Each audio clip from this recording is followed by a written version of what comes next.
பல இடங்கள்ல மேஷலக்ன மேஷராசி அன்பர்கள் பல சந்தர்ப்பங்களில் முட்டிக்குவாங்க. தன்னுடைய ஈகோவானது கொஞ்சம் இருக்கும். அவசரம், ஈகோ தவிர சில பிடிவாத குணங்களோட காரணத்தினால பல விஷயங்கள் எதிர்மறையாக கூட நடக்கும். நீங்க எந்த விஷயத்தை எடுத்தாலுமே அதை போராட்டம் பண்ணி தான் ஜெயிக்க வேண்டியதா இருக்கும். போர் என்பது உங்கள் வாழ்க்கையில பின்னி பிணைஞ்சது. மேஷராசி அன்பர்கள் எவ்வளவுதான் சம்பாதிச்சாலும் கூட அதை செலவு பண்ணிடுவீங்க. கொடுத்த வாக்கை காப்பாற்றணுங்கிற ஆசை இருக்கும். ஆனா கொடுத்த வாக்கை காப்பாற்ற முடியாத என்னென்ன சிச்சுவேஷன்ஸ் வரணுமோ அதெல்லாம் வரும். மேஷ லக்னத்துக்காரங்களுக்கு முயற்சி இருக்கும், பிடிவாத குணங்கள் இருக்கும். எந்த ஒரு காரியத்தை எடுத்தாலும் முதல்ல எடுக்கலேருந்து கடைசியில் முடிக்கிற வரைக்கும் விடாத அதை கம்ப்ளீட் பண்ணி ஆகணும், ரெஸ்ட்லெஸ்ஸாக இருக்கக்கூடிய குணாதிசயங்கள் இருக்கும். நண்பர்களே, இந்த புத்தம் புதிய வீடியோவில் உங்கள் அத்துணை பேரையும் சந்திப்பதில் மிக்க மகிழ்ச்சி கொள்கிறேன். இன்னைக்கு நம்ம பார்க்க போகிறது ஒரு சீரியஸ் எபிசோட்ஸு, அதாவது 12 ராசிகளுக்கான பலன்கள். எப்படின்னா ஒவ்வொரு ராசியினருக்கும் பிறப்பு முதல் இறப்பு வரையிலான பலாபலன்கள். ஒவ்வொரு பிறப்பில் ஒவ்வொரு மனிதனுக்கும் ஒவ்வொரு யோகங்கள் இருக்குது. இதை செய்தால் நல்லது நடக்கும், இதை செய்தால் வெற்றி கிடைக்கும், இந்த தொழிலை செய்யலாம், இந்த வியாபாரத்தை செய்யலாம், இந்த வேலையை பார்க்கலாம், இந்தந்த காலகட்டங்களில் இது நடக்கும் அப்படிங்கிறபடியான சூட்சமம் அடைந்த ரகசியமான அத்துணை விஷயங்களையும் சொல்லக்கூடிய இந்த பிளாக்பஸ்டர் சீரியஸ் எபிசோட்ஸ் உங்களுக்காக பிரத்யேகமாக இன்று நாம் பார்க்கவிருப்பது மேஷராசி. இதுக்கு முன்னாடி உள்ளதை இன்ட்ரடக்ஷனாக வச்சுக்கோ. இதுக்கு முன்னாடி இப்போ நான் வரைக்கும் பேசினேன். இப்போ மேஷராசின்னு இன்ட்ரோ கொடுக்குறேன், அது எபிசோடில் போட்டுக்கோ. இன்று நாம் பார்க்க போவது மேஷராசி, காலபுருஷனுடைய முதல் வீடு. இந்த ராசி அப்படின்னு நம்ம சொல்கிறோம். நம்ம ராசின்னு நான் சொன்னாலும் நீங்கள் எடுத்துக்கக்கூடியது பிறப்பு முதல் இறப்பு வரை இந்த எபிசோட்ஸ்க்கு லக்னத்தை அடிப்படையாக எடுத்துக்கொள்ள வேண்டும். லக்னம் தான் முக்கியம், ராசியும் முக்கியம், லக்னம் அதை விட முக்கியம். லக்னம் என்பது உயிர், ராசி என்பது உடல். அப்போ லக்னத்தை அடிப்படையாக கொள்வது தான் நிறைய பலன்கள் அமையும். வாழ்க்கையே லக்னத்தின் அடிப்படையில் தான் அமையும். மேஷ லக்னம், மேஷ ராசி அன்பர்களுக்கு இந்த வீடியோ அப்படியே பிரத்யேகமாக வழங்குகிறோம்.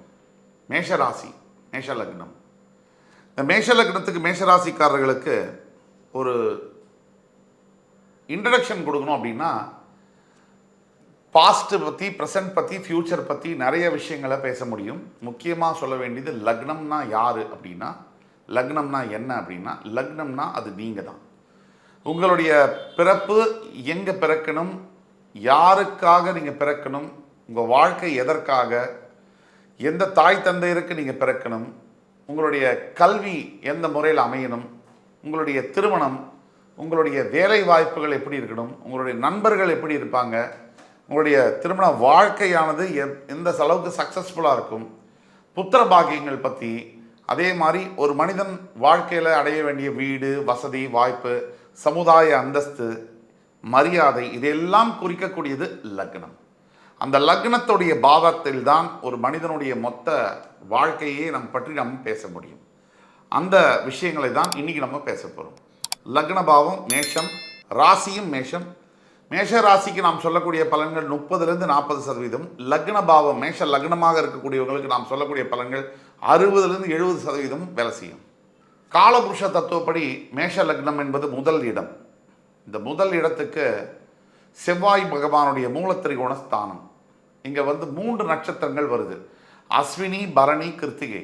இதில் கேது, சுக்கிரன், சூரியனுடைய நட்சத்திரங்கள் செவ்வாயுடைய வீட்டில். இங்கே சனி நீச்சமாகி சூரிய பகவான் உச்சம் பெறுகின்ற ஒரு வீடு. செவ்வாய் அப்படின்னாலே மேஷ லக்னத்துக்காரங்களுக்கு என்னென்ன மாதிரி குணாதிசயங்கள் அப்படின்னா, முயற்சி இருக்கும், பிடிவாத குணங்கள் இருக்கும். எந்த ஒரு காரியத்தை எடுத்தாலும் முதல்ல எடுக்கலேருந்து கடைசியில் முடிக்கிற வரைக்கும் விடாத அதை கம்ப்ளீட் பண்ணி ஆகணும்னு ரெஸ்ட்லெஸ்ஸாக இருக்கக்கூடிய குணாதிசயங்கள் இருக்கும். அதே மாதிரி மேஷராசி மேஷ லக்ன நண்பர்களுக்கு பிடிவாத குணம் என்பது இருக்கும். செவ்வாய் பகவானுடைய ஆதிக்கம் இருக்கிறதுனால அவங்களுக்கு பிடிவாத குணம் இருக்கும். எந்த விஷயத்தையுமே அவசரமாக அதில் ஈடுபடணும், அவசரமாக அதை முடிக்க வேண்டும் அப்படிங்கிற தன்மை இருக்கும். மற்றவங்க சொல்கிறதெல்லாம் கேட்பாங்க, ஆனால் தனக்கு என்ன வேணுமோ அதையே முடிவு செய்து அதே வழியில் போவாங்க. இது அவர்களுடைய ஒன் ஆஃப் தி தலைவிதி. இந்த மேஷ லக்னம் மேஷராசியுடைய சின்னம் வந்து ஆடு. ஆடு வந்து பார்த்தீங்கன்னா முட்டும்னு சொல்லுவாங்க. பல இடங்களில் மேஷ லக்ன மேஷராசி அன்பர்கள் பல சந்தர்ப்பங்களில் முட்டிக்குவாங்க. ஏன் அப்படின்னா தன்னுடைய ஈகோவானது கொஞ்சம் இருக்கும், அது தடுக்கும். அவசரம், ஈகோ தவிர வந்து சில பிடிவாத குணங்களோட காரணத்தினால பல விஷயங்கள் எதிர்மறையாக கூட நடக்கலாம். எல்லாருக்கும் அல்ல, பல மேஷ லக்ன மேஷராசி அன்பர்களுக்கு. நிர்வாக திறமை என்பது மேஷ லக்ன அன்பர்களுக்கு பிறவியிலேயே இருக்கக்கூடியது. மேஷராசி அன்பர்களுக்கு பிறவியிலேயே இருக்கக்கூடியது. இந்த நிர்வாக திறமை மேஷம் அப்படின்னு சொன்னாலே நிர்வாக திறமை பிறப்பிலேயே வந்துடும். எப்பேற்பட்ட பெரிய விஷயங்களை கூட ரொம்ப ஈஸியாக நிர்வாகம் பண்ணக்கூடிய திறமை என்பது வரும். இது பிறப்பிலேயே இருக்கக்கூடிய குணாதிசயங்கள். இதை தவிர இளம் வயதில் மிகப்பெரிய துன்புறுத்தலுக்கும் மிகப்பெரிய கஷ்டங்களுக்கும் ஆளான மேஷராசி அன்பர்கள் இளம் வயதிலேயே தந்தையாருடைய லெகசின்னு சொல்லுவாங்க. அப்பாவுடைய லெகசி அப்படின்னா பரம்பரையில் பெரிய பரம்பரையில் பிறக்கிறது, வசதியான குடும்பத்தில் பிறக்கக்கூடிய வாய்ப்புகள். பல மேஷராசி மேஷ லக்ன அன்பர்கள் வசதி இல்லைன்னா கூட அப்பாக்குன்னு ஒரு மரியாதை சொசைட்டியில், அப்பாக்குன்னு ஒரு பேர் அந்தஸ்து இருக்கும். அந்த அந்தஸ்தை காப்பாற்றுறதுக்குனே ஒரு போராட்டம் இருக்கும். அதைத்தான் நம்ம குறிப்பிடுறோம். ஒரு பெரிய கஷ்டம் துன்புறுத்தல்னா தன்னுடைய சுயத்தை பிரதிபலிக்க முடியாமல் தந்தையாருடைய அந்த மிகப்பெரிய ஒரு பேரை பாரமாக சுமந்து, ஐயோ அப்பா பேரை காப்பாற்றணுன்னாலே இவ்வளோ செய்யணும் அப்படிங்கிற ஒரு பர்டன், ஒரு பாரம் மாதிரி அது சுமக்க வேண்டியது தான் நம்ம சொன்னோம். மேஷ ராசி மேஷ லக்ன அன்பர்களுக்கு சின்ன வயசில் ஒரு நல்ல பிறப்பு, நல்ல ஒரு வாழ்க்கையெல்லாம் இருந்தாலும் கூட படிப்பு, கல்வி, திருமணம்னு வரும்போது பல பிரச்சனைகளை சந்திக்க வேண்டியது இருக்குது. அதில் பல போராட்டங்களை சந்திக்க வேண்டியது இருக்குது. அந்த பல போராட்டங்களுக்கு பிறகு வாழ்க்கை நல்லபடியாக அமையும் அப்படின்னு உட்கார்ற சமயத்தில் ஒரு பெரிய ஒரு வெடிகுண்டு வைக்கிற மாதிரி ஒரு உடல் சம்பந்தப்பட்ட ஆரோக்கியம் சம்பந்தப்பட்ட பிரச்சனையும், அல்லது வேறு ஏதாவது ஒரு வம்பு வழக்கில், போலீஸ் கேஸில், இல்லை லீகல் மேட்டரில் சிக்கிக்கொள்ளக்கூடிய சில தன்மைகளோ, இப்படி ஒரு சம்பவங்களும் வருது. எங்கிருந்தோ இடம் புரியாத இடத்துலேருந்து, தெரியாத இடத்துலேருந்து சில சட்ட சிக்கல்கள், சில வம்பு தும்புகள் இதெல்லாம் கூட வருது. இதை தவிர மேஷலக்ன மேஷராசி அன்பர்களுக்கு பெரிய மனிதர்களுடைய கான்டாக்ட்ஸ், பிக் பீப்புள் கான்டாக்ட்ஸ் அப்படிங்கிறது அடிப்படையிலே உண்டு.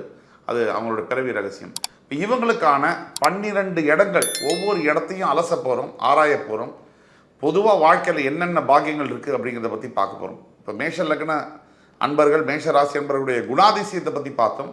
1ஆம் இடம் என்பது லக்னம், நீங்கள் தான், அதை பற்றி தான் பார்த்தோம். அஸ்வினி, பரணி, கிருத்திகை, கேதுவுடைய நட்சத்திரம் உங்களுடைய லக்னத்தில் ராசியில் வர்றதுனால செவ்வாய்க்கும் கேதுக்கும் பகை அப்படிங்கிறதுனாலையும் தடங்கல்களை தாண்டி தான் நீங்கள் ஜெயிக்க வேண்டியதாக இருக்கும். நீங்கள் எந்த விஷயத்தை எடுத்தாலுமே அதை போராட்டம் பண்ணி தான் ஜெயிக்க வேண்டியதாக இருக்கும். போராடுவது, போராடும் குணம் என்பது, போர் என்பது உங்கள் வாழ்க்கையில் பின்னி பிணைஞ்சது. செவ்வாய் அதை தான் குறிக்கிறது. அது ஒன்று. அதுக்கு அடுத்தபடியாக சுக்கிரன் உங்கள் நட்சத்திரத்தில், உங்கள் ராசியில் வர்றதுனால, சுக்கிரனுடைய பரணி நட்சத்திரம் வர்றதுனால, இந்த பரணி நட்சத்திரத்தில் பிறந்த மேஷராசி என்பவர்களுக்கு பெரும்பாலும் நிறைய அதிர்ஷ்டங்கள் என்பது வர்றது உண்மைதான். அதில் பாதங்களில் மாறுபடும். பரணி நட்சத்திரம் 1ஆம் பாதம் 2ஆம் பாதத்தில் பிறந்தவங்களுக்கு நிறைய குட்டி சுக்கர தசை அப்படின்னு வருது பிறக்கும் போது. அதனால் பல துன்பங்களை அவர்கள் அனுபவிக்கிறார்கள். பல சமயங்களில் இந்த குட்டி சுக்கர தசை பரணி 1ஆம் பாதம் 2ஆம் பாதத்தில் பிறக்கக்கூடியவர்களுக்கு அப்பா அம்மாவை சின்ன வயதில் ஒன்று பிரிஞ்சிருக்கக்கூடியதோ அல்லது ரொம்ப எக்ஸப்ஷனல் சுச்சுவேஷனில் இழக்கக்கூடிய சில விஷயங்களும் நடக்கிறத நம்ம பார்க்குறோம். அதே பரணி நட்சத்திரம் 3, 4 பாதங்களில் பிறக்கிறவங்களுக்கு நல்ல வாழ்க்கை அமையுது. அதாவது நிறைய பதவிகளில் உட்காரக்கூடிய லேட்டர் பார்ட் ஆஃப் த ஏஜில், பாதி வயசு முடிஞ்சதுக்கப்புறம் 35 வயசுக்கு மேலே வாழ்க்கையில் வெற்றி என்பது டேக் ஆஃப் ஆகுது. இது ஒன்று. இதுக்கப்புறம் பார்த்தீங்கன்னா கிருத்திகை நட்சத்திரம் சூரியனுடைய நட்சத்திரம். இந்த சூரியனுடைய நட்சத்திரம் செவ்வாயுடைய வீட்டில். கிருத்திகை 1ஆம் பாதத்தில் பிறக்கிறாங்க அப்படின்னு வச்சுப்போம். சூரியன் இந்த மேஷ லக்னத்தில் மேஷராசியில் தான் உச்சம் பெறுவார். அந்த மாதிரி ஒரு அமைப்பில் இருக்கும்போது கிருத்திகை நட்சத்திரம் 1ஆம் பாதத்தில் பிறக்கிறவங்களுக்கு உண்மையிலே என்னென்னா, இவங்க அரசாங்கம் சம்மந்தப்பட்ட பதவிகளை உட்கார்ந்தாலுமே பெரிய அளவுக்கு ஷைன் பண்ண முடியல. தான் உச்சம் பெறக்கூடிய ஒரு ராசியில் லக்னத்தில் தன்னுடைய நட்சத்திரமே அந்த பாதத்திலே பிறக்கக்கூடியவர்களுக்கு சில சிக்கல்கள் வருது. எப்படின்னா, அரசாங்கம் சம்மந்தப்பட்ட விஷயங்கள் அவங்களுக்கு ஒர்க் அவுட் ஆகிறதில்ல. அரசாங்க வேலையில் ட்ரை பண்ணாலும் கூட அதை பெரிய அளவுக்கு ஷைன் பண்ண முடியல. அரசியலில் பெருசாக ஷைன் பண்ண முடியல. ஒரு மனிதன் அரசியலில் ஷைன் பண்ணணும்னா சூரியன் சனி நல்ல வலுப்பெற்று இருக்கணும், சுபத்துவம் அடைஞ்சிருக்கணும், நல்ல சுப கிரகங்களுடைய தொடர்பில் இருக்கணும், அவங்களுடைய திசையும் வரணும். அப்போ தான் ஒரு மனிதன் அரசியலில் பரிமளிக்க முடியும். ஆக இந்த அமைப்பெல்லாம் இருக்குது. இப்போது உங்களுடைய 2ஆம் இடம் அப்படின்னு பார்த்தோம்னா ரிஷப ராசி, சுக்கிர பகவானுடைய வீடு. அங்கே கிருத்திகை, ரோகிணி, மிருகசீரிட நட்சத்திரங்கள் வரும். இப்போ உங்களுடைய 2ஆம் இடம் சுக்கிரனுடைய வீடாக வருவதனால என்ன அப்படின்னா, மேஷ மேஷராசி என்பர்கள் எவ்வளவு தான் சம்பாதிச்சாலும் கூட அதை செலவு பண்ணிடுவீங்க. அதாவது நீங்கள் ஒரு கடைக்கு போகிறீங்க, ஒரு ஷர்ட்டு வந்து ஒரு 2000 ரூபாய், இன்னொரு ஷர்ட்டு வந்து 3500 ரூபாய் அப்படின்னா உங்கள்கிட்ட பைசா இருக்கா இல்லையா, இதுக்கு மேலே ஏதாவது கடன் கமிட்மெண்ட் இருக்கா, லோன் ஏதாவது கட்டணுமா, நம்ம ஏதாவது கொடுக்க வேண்டிய பணம் இருக்கா, அதெல்லாம் பற்றி யோசிக்கவே மாட்டீங்க. ஃபஸ்ட்டு நீங்கள் அந்த 3500 ரூபாய் சட்டையை வாங்கிட்டு ஐயோ வாங்கிட்டோமே அப்படின்னு பின்னாடி வருத்தப்படக்கூடிய தன்மையில் பல மேஷராசி மேஷ லக்ன அன்பர்கள் இருக்கிறாங்க அப்படிங்கிறது தான் உண்மை. தேவையில்லாத கடன்கள் அப்படிங்கிறது மேஷராசி மேஷ லக்னங்கள் அன்பர்களுக்கு இயல்பாகவே இருக்கும். ஏன்னா சுக்கிரன் 2ஆம் வீடு, அதாவது தனம், வாக்கு, குடும்பம், இதை குறிக்கக்கூடிய 2ஆம் வீட்டுக்கு சுக்கிரன் அதிபதியாக வருவதனால் இந்த துன்பங்களில் மேஷ லக்ன அன்பர்கள் மேஷராசி அன்பர்கள் மாட்டிக்கொள்வது என்பது இயல்பு. நல்ல ட்ரெஸ் பண்ணுறது, நல்ல வந்து சென்ட் பர்ஃப்யூம்ஸ் எல்லாம் போட்டுக்கிறது, நல்ல காஸ்மெட்டிக்ஸ் யூஸ் பண்ணுறது, இதெல்லாம் 2ஆம் வீட்டு அதிபதி சுக்கிரனாக வருவதனால உங்களுக்கு கண்டிப்பாக இயற்கையிலேயே அமையும். நீங்கள் கொடுத்த வாக்கு, மேஷராசி என்பவர்களுக்கு கொடுத்த வாக்கை காப்பாற்றணுங்கிற ஆசை இருக்கும். ஆனால் கொடுத்த வாக்கை காப்பாற்ற முடியாத என்னென்ன சிச்சுவேஷன்ஸ் வரணுமோ அதெல்லாம் வரும். காரணம் சுக்கிரனுடைய வீடு 2ஆம் வீடு அப்படிங்கிறதுனால நீங்கள் எவ்வளோ ரொம்ப சிரமப்பட்டு கமிட்மெண்ட் கொடுப்பீங்க. ஆனால் அந்த கமிட்மெண்ட்டை நிறைவேற்றி கொள்ள முடியாத அளவிற்கான சூழ்நிலைகள் உங்களை பாதிக்கலாம். இது ஒன்று. 2வது, குடும்பம் அப்படின்னு அமையும் போது குடும்பஸ்தானமாக 2ஆம் இடம் வருவதனால சுக்கிரன் அதுக்கு வீடு ஆட்சி அதிபதியாக வருவதனால பொதுவாக மேஷ லக்ன மேஷராசி என்பவர்களுக்கு அழகான மனைவியோ அழகான கணவனோ அமைவார்கள் என்பது உண்மை.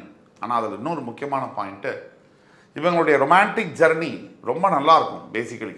ஆனால் சிறு சிறு தொந்தரவுகள் எப்பவுமே இருந்துக்கிட்டே இருக்கும். சந்தேகம் அப்படிங்கிறது இருந்துக்கிட்டே இருக்கும். காரணம், வரக்கூடிய பார்ட்னர் எப்பவுமே கொஞ்சம் அழகு மிகுந்தவளாக இருப்பாங்க. அப்போ ஆட்டோமேட்டிக்காக என்ன ஆகும், தன் மனசில் தனக்கு மீறி வந்து சந்தேகங்கள் வரதான் செய்யும். இது ஆண் மேஷராசி அன்பர்களாக இருந்தாலும் சரி, மேஷ லக்ன பெண் மேஷமாக இருந்தாலும் சரி, அவங்களுக்கு சந்தேகங்கள் வந்து அதிகமாக வரக்கூடிய வாய்ப்புகள் உண்டு.